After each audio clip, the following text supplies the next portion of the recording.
Welcome back to the deep dive. You've shared your sources on some pretty advanced programming concepts, and today we're going to try and cut through all that complexity. Right. We're exploring this big shift in programming where functions stop being these, rigid lists of commands and they start becoming flexible, dynamic data.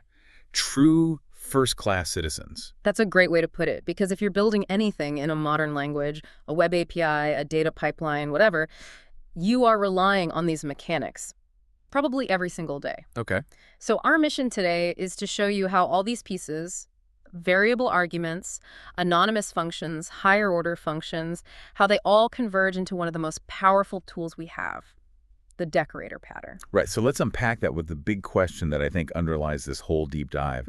How do we fundamentally change or enhance or even just extend what a piece of code does Yeah, without ever touching the original source file? exactly. That ability to just layer new behavior on top without modifying what's already there. That's the holy grail here. It is. And, the journey really starts with allowing functions to be flexible from the very beginning, specifically by handling inputs that we just don't know about ahead of time. And we're talking about variable length arguments. This is essential for building flexible APIs, right? You can't always know how many parameters a user might want to pass in. Exactly. So our sources define the two pillars for this. You have args and quargs. Uh-huh. So args handles your non-keyworded arguments. It just collects a potentially infinite list of values and packs them into a tuple for you. And Quarks handles the keyworded ones, which they're basically passed in as a dictionary, right? Key value pairs. Yep, giving the function maximum context and flexibility. And the beauty is just how this plays out in the real world. I mean, think about something as simple as the built-in print function. Okay. You can pass it one object, you can pass it 100 objects. It handles all of them using variable arguments. But then it also lets you customize things like the separator with sep or the ending character with end. Using those keyworded arguments. Exactly. It's one single function signature, but it's designed to handle this massive range of use cases. That immediately connects a really technical definition to something we all use every day. I like that. So once we have flexible inputs, we need flexible ways to define the functions themselves. That's where lambda expressions come in. Yeah, these always sound intimidating, but they're really just shortcuts, aren't they? They're the ultimate minimalist function.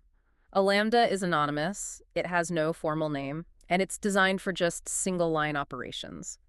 The crucial part is they only contain an expression, and that expression is implicitly returned. You never type the word return. So if I just need a function to, say, check if a number is even, I don't need a whole 3-line def block. I can just use a compact lambda. Precisely. And the main reason they're so vital is how they're intended to be used. They are the perfect quick input for our next topic, higher order functions. They're designed to be temporary inline arguments. Okay, let's get into that. This is the big architectural concept, right?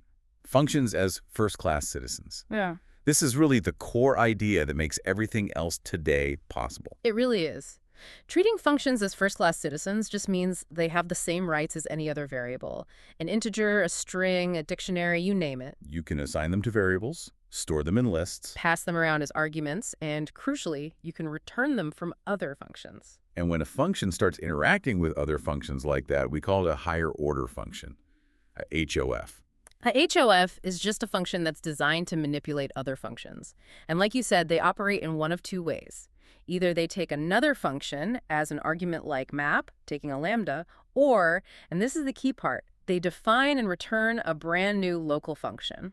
When we talk about defining a function inside another one, that's where the structure gets really interesting. These are nested functions, and they rely on something called lexical scoping. And this is the engine that drives the decorator pattern.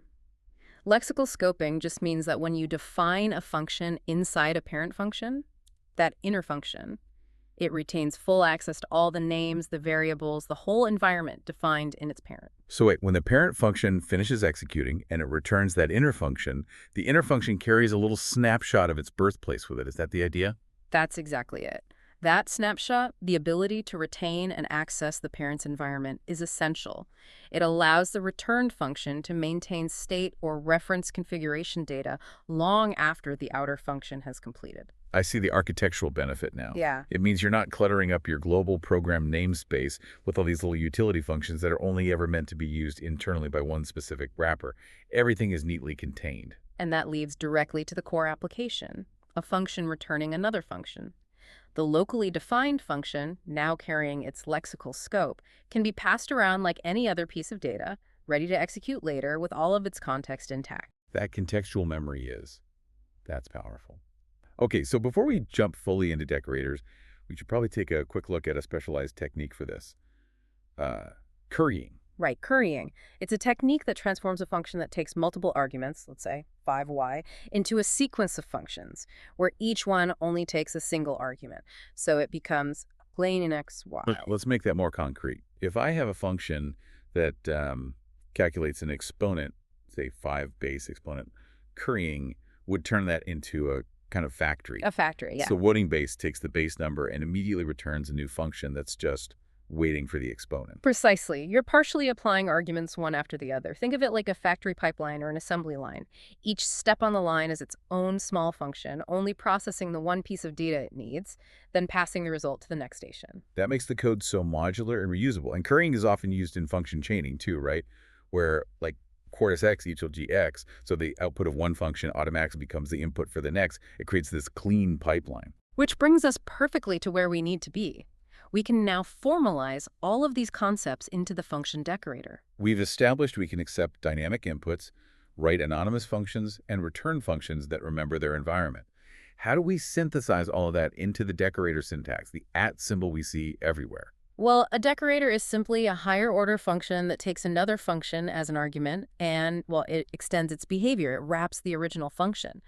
The beautiful part is we achieved this extension without ever opening up the original function source code and changing it. And that's the architectural requirement we set up at the very start. That's the whole point. It is, and if you look in the core language libraries, you see the infrastructure for this, especially in the functools library.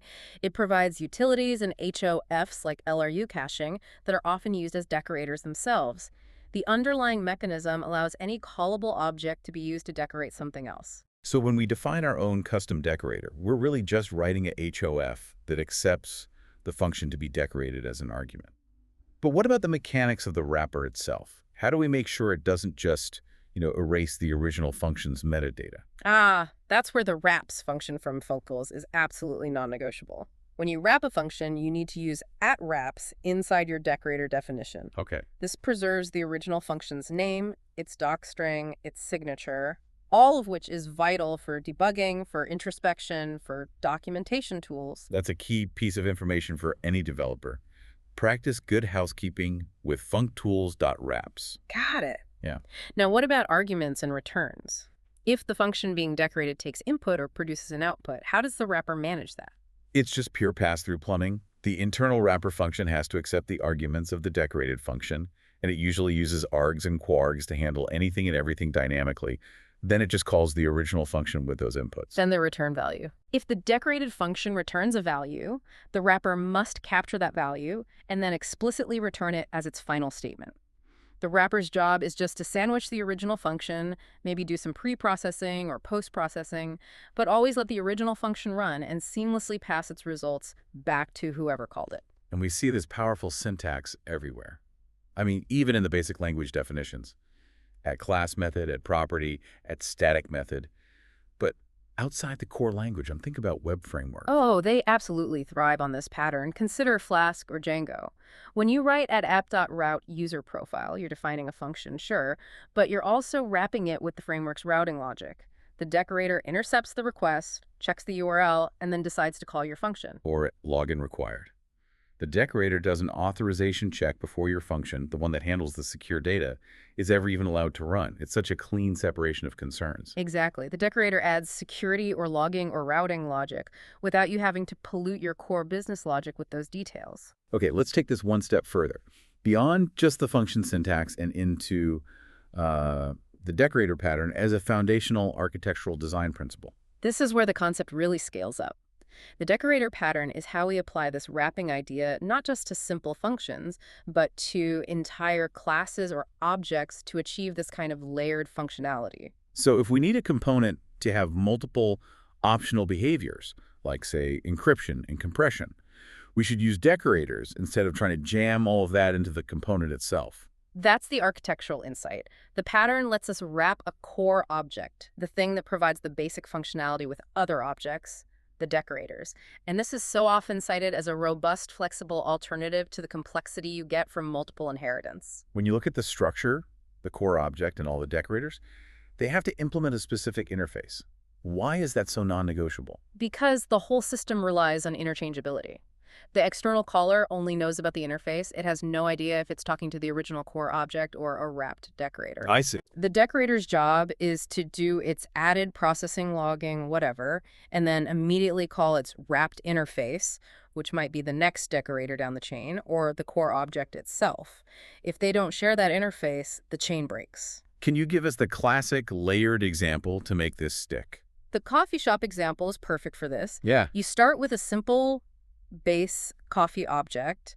It has one method, get cost. It returns, say, $2. Okay, basic coffee. Now, if you want milk, you create a milk decorator. This decorator also has a get cost method, but inside it calls the wrapped object's get cost and then just adds the cost of milk, maybe 50 cents. So I can wrap my base coffee with milk, then take that result and wrap it with a sugar decorator, which adds another quarter to the total, and then wrap that with a whipped cream decorator. Each step is just adding behavior without ever changing that original $2 coffee class. And that ability to chain brings us full circle to a core principle of good software design, the open-closed principle, OCP, one of the solid principles. Yeah. The decorator pattern makes your system open for extension. We can easily add a new caramel drizzle decorator, but closed for modification, meaning we never have to risk breaking the original core coffee class by editing it. That transformation from basic inputs to a major architectural pattern it's really fascinating. We started with variable inputs and simple lambdas. We established the power of HOFs and the memory of lexical scoping. And now we see the decorator pattern as this critical technique for code extension and, for adhering to robust design principles like OCP. Understanding this progression is essential because it really does change how you view functions. They aren't just commands, they're dynamic, reusable architectural building blocks. If you master decorators, you master the structure of pretty much every modern framework out there. We've seen how this pattern allows for these optional layered behaviors without ever touching the original code. It gives you a clear path to managing complexity. Now for our final thought, something for you to mull over. We talked about how the decorator pattern is an alternative to complex class hierarchies. So consider the practical challenges of using multiple inheritance, where a class inherits behavior from 4 parent classes and maybe their methods conflict, versus simply chaining 4 different independent decorators onto a single core object. When you need to troubleshoot or change the behavior of only one of those 4 additions, which system is more transparent and truly more maintainable? Think on that complexity. Thank you for joining us for the Deep Talk. We'll catch you next time.